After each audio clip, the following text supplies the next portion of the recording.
So we're back out again now with Francesco. Beautiful day out here, and he's just setting sail as we speak. So the mainsail's going up, and there was actually a few people on the wall as we're coming out, horns tooting and people clapping and cheering and so on. And it's been an overcast morning here, but now that that's gone and the sea breeze has kicked in, so it looks like he's going to have a nice sail to get going. He hasn't actually done a lot of sailing on the boat yet. There was about 100 miles from the yard where they did the big refit, and that was sort of motor sailing when it went on the truck, and then they trucked it across here to Les Sables alone, and it's been pretty busy working on it since. So I don't think he's been actually out at night on board the boat, but it's certainly well set up and ready to go, and the weather's going to be reasonable for the next couple of days, so he'll have a chance to settle in. Very competent sailor, very experienced, been sailing for a long time, and it's a simple basic Endurance 35. They've done a great job. All the key elements are there, it's really solid. Everything's been rebuilt, all the important things, all the rigging and hatches and windows and all the bulkheads down below, fit out, the whole lot. So it's definitely ready to go. And I know he's keen as. He seems very relaxed, very focused. It's not a race for him now, it's an adventure, and we're all going to be looking forward to seeing him come back here in about 9 months or so. And some interesting things. We're just saying that, it's the same design as Igor. Igor's got a Ballour Endurance 35 built in Spain. I'm not sure of the heritage on this one. He's decided to go back. No, only joking. Just doing a circle around the boat. He doesn't have electric autopilot, so the boat's drifting as he's putting sails up and all the rest of it. Sylvie's in this media rib here. That's his partner. So she's smiling, big beaming smile. Happy to see him gone. So happy to get rid of him. Yeah, she's happy to get rid of him. So that's cool. It's been a huge effort. This is an amazing story with Francesco. Anyway, we all know about that. Now it's just exciting to see him get going. There's Les Sables there, and the famous river, and the lighthouse, and that's where we're living. See that? This building just there. That building right there. That's where we're living for the next 9 months while we wait to come back up in the apartment up there. So I'll do a Facebook out of there one day and show you the view. It's pretty cool. We're renting it off John Luke. That's his place up there while he's gone. And now nice breeze. So to give you a heads up now, that's about where are we? West is over there. So looks like he's going to be, well, it's on the beam, so there, so it's a south easterly sea breeze, so he should be able to set a course. No, it's not a southeasterly. I've got to get my bearings here. North up there. Yeah. Oh yeah, it's a southeasterly sea breeze, so he should be able to go to the southwest, which is pretty cool. Excuse me. Hank sail. So now he's got the effort of getting everything done. He's got to pull the flags down. He was a bit confused as to what he could fly, and just to explain the Carozzo class once again, Alex Carozzo was one of the last entrants. He actually set off at the same time as Donald Crowhurst when he left in the original race, but he still wasn't ready to set sail. He'd actually only been building the boat for 7 weeks. It was a 66-foot yacht built out of plywood. It was an amazing story, and anyway, he still needed extra time, so he started on the last day of the race and then went and picked up a mooring off Cowes and continued working on the boat for a week. And then technically he hadn't been ashore, so he was still in the time limit. He set off, and unfortunately the stress and the pressure brought up some old ulcers that he'd had from many years before, and he was in a bad state medically, so he had to retire. So he was Italian as well, and we thought it was fitting and proper. So the only way, if there's any sailors out there thinking, oh, I'd like to do the Carozzo class for the GGR, it's not that easy, because you have to be a full-blown entrant in the GGR, and you have to meet all the requirements, get the boat sorted, do all the safety courses, and attend all the briefings. And if you still don't make it time-wise right at the very end, then that's the only way you'll get in, and then you've got to start within 3 weeks. So today's the 3-week time limit. Everyone else started on July the 1st, and Francesco's now on the 21st. That's the stipulation, and he's setting sail on the last day, same as Alex. I'm sure right now Alex is probably watching this. I'm not sure. If you are, g'day mate.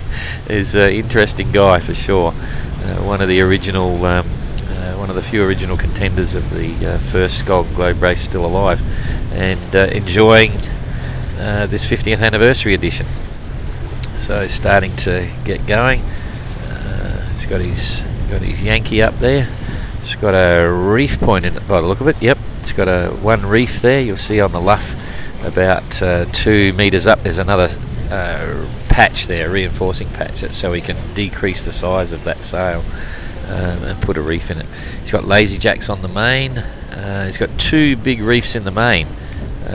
2 big ones, so you probably might not be able to pick that from here, but you might see the clue patches on the leech of the mainsail. It's not a fully battened main. It's a very simple, reliable, normal mainsail. He's got a bit of a flattening reef in it at the moment. It's not on full hoist, so but it looks pretty good. He's probably thinking about putting the mizzen up. Still motoring. He's got his Beaufort wind vane still out of the water. The pendulum rudder, the servo pendulum rudder, pivots right around, so you can access it very easily. Francesco's quite excited about the Beaufort. He likes the performance of it. The endurance is so well balanced, and you can balance it. It's a balanced boat, you know, in terms of the hull and the canoe body, but it's also able to be well balanced with the ketch rig. So he's quite happy to be sailing with that. And now that he's strengthened the parts that broke on the Bill's boat, he is confident that it'll get all the way around. So right now the boat's just steering itself. His motor's going, and I think it's ticking over, but it's you'll see how well balanced it is. It's one of the big advantages, and there's been lots of discussions with all the boats failing with their wind vane systems. Why aren't they using sheet to tiller? Why aren't they balancing the boat? It's a very good point, because we've discussed that amongst the fleet many times over the last 18 months or so. I've provided various articles about sheet to tiller using shock cord and so on, and it can be effective. It's a bit harder on a sloop, but certainly on a ketch rig, that was one of the advantages of choosing a ketch rig. If you lost your wind vane, you've still got a chance of steering the boat around the world. Exactly the same as Robert Knox Johnson did when he was on Suhaili. He lost his wind vane system underneath Australia, as well as damaged the boat severely on the cabin top and on the hull, and all sorts of things were going wrong, but he kept going through British determination not to let the French win, maybe. But nonetheless, it was a pretty amazing effort to sail halfway around the world without any form of self-steering at all, other than balancing the boat as a ketch rig. So, whoops, he's got a halyard wrap, I think. Yeah, he's halyard. You can't see it yet. Oh, there we go. Was kicked into the lazy jacks. You've got little lazy jacks on the mizzen as well. For those that aren't sailors, lazy jacks are just ropes coming down from the mast to the boom, so that when you drop your sail, it doesn't fall off the side of the boom. It's connected. It's held on the boom by the ropes either side of the sail. So it's then easy just to put a tie over it and hold it down. So again, you'll see now perfect balance of the boat, even though it's motoring. I don't know whether he's tied the tiller or what, but it's certainly sailing nicely. Motor sailing anyway at the moment. Once he gets all his sails up, he might drop it down. There's a bit of load on it when you're hoisting it, a bit of drag and stuff. Again, not a fully battened mizzen. Most people nowadays go for fully battened sails, but Francesco's gone for the traditional stuff. Just leech battens on there. Quite a strong sail, that mizzen sail, because he knows he'll use that in heavy weather. It looks heavy cloth, and I think he's got a full rope on the leech of that, which is old school traditional sort of stuff. Make it really strong, probably in the footsteps of Motesia maybe. And whoops, starting to round up a bit. Here we go. Oh, he's actually rounding up a bit, and maybe he's doing a crowhurst here. Might be stuck. Might have to drop it again. I'm not sure what's going on. He's looking a bit concerned. The suspense is amazing. The tension is building. What's going on? Not quite. He knows what he's doing. There's one thing that we do know about Francesco. He's a very good sailor and knows exactly what's going on. And with 2 masts, there's more ropes to pull, more sails to set, more things to go wrong and more things to go right. But it's such a simple system that once he gets it settled, he'll be pretty right.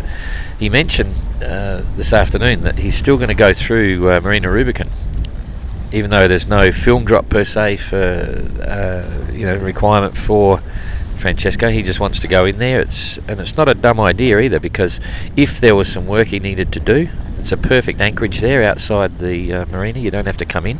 You can just anchor there and have a break and check everything out and make sure you're set, because that's one of the it's an easy spot to get to. You sail right past it, and you've got the northerly winds, so you've got protection. And he could just regroup, check the boat, do whatever he thinks he needs to do before he steps off, heading down to the equator, the doldrums, and then ultimately into the Southern Ocean. So if we're lucky, he'll get that main sorted, he'll get underway, and I can stop talking. You can go do something else, watch the football or something. Anyway, it was an interesting one. I'll share the post on Facebook when I get back this afternoon, maybe. When the World Cup was on in Russia, there was a television program there, which is a big one. I forget. I can't remember. Yannick's not here. Anyway, to cut a long story short, the major Russian television network all over Russia, up pops it was a sports program, so it wasn't in the middle of the World Cup, but it was a sports program. And there we go, wang bang. There was a 3.5 minute, 4 minute story on the Golden Globe race, talking to Igor and talking to Tommy from India, and so on. So and it had Les Sables written all over it, GGR. So we're getting some interesting press in Russia now, and Igor's helping a lot of that. Of course, he's a bit of the word's getting out in Russia now. He's got quite an interesting following. So it looked like a Haled wrap. Yeah, that's what I thought at the beginning. Something's not quite right, but easy to sort out. And a beautiful day out here.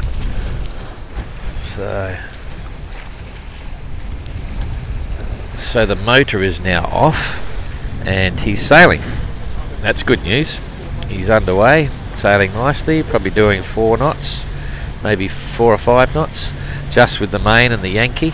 And he's not even trimmed right sheet wise, so he'll get cranking when he's when he gets that mizzen up, gets going. He's gonna have big smiles. Here we go. Looking good. Looking good. Whoop.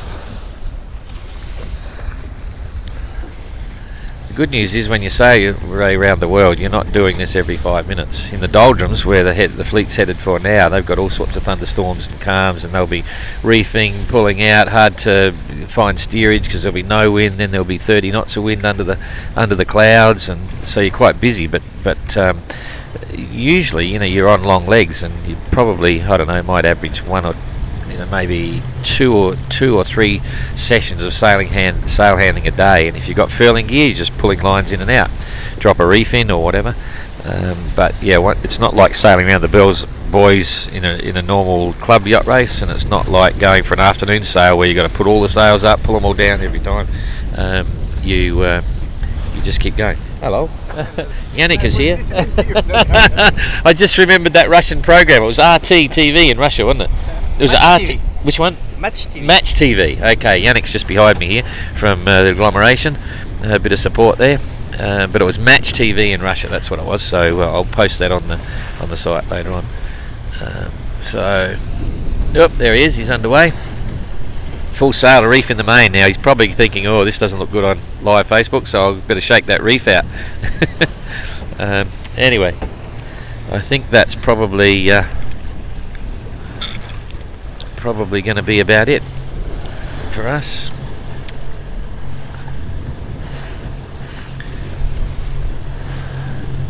It's just as if he's going out for a Saturday afternoon sail. The only difference is he's not coming back for 9 months. So it's quite a weird feeling. What would you like to say, Yannick? Would you like to say anything here? I'll just try and get this. Thank you.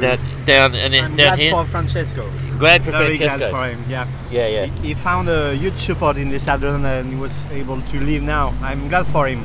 Yeah. He's a super guy. Yeah, absolutely. Yep. Okay. So yeah, that's exactly right. He's got a lot of support here. A lot of people were hoping he'd get underway, and he's done it. So that's fantastic. Just getting the Beaufort into gear now. Actually, this will be quite good. You'll get to see. He'll swing he's just got the vane sorted. Got that on, and then he'll swing the blade down in a minute, just sheeting, and of course the wind is dropping off now, so we'll be going for 15 minutes, so I'll shut this down in a minute and leave him to it. Sylvie in the boat there, so I'm sure a lot of the Italian community will be watching this, and wishing him well. Yep, so now he's got the servo rudder in the water. I don't know whether you can see that, just setting it up. It's quite a good system being able to bring that rudder right out of the water like that, and we'll be hoping that that wind vane keeps doing its job all the way around the world. Yep.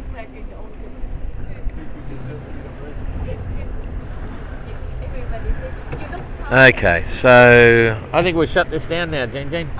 So I think that's probably it. We'll probably do one last hoo-ha goodbye.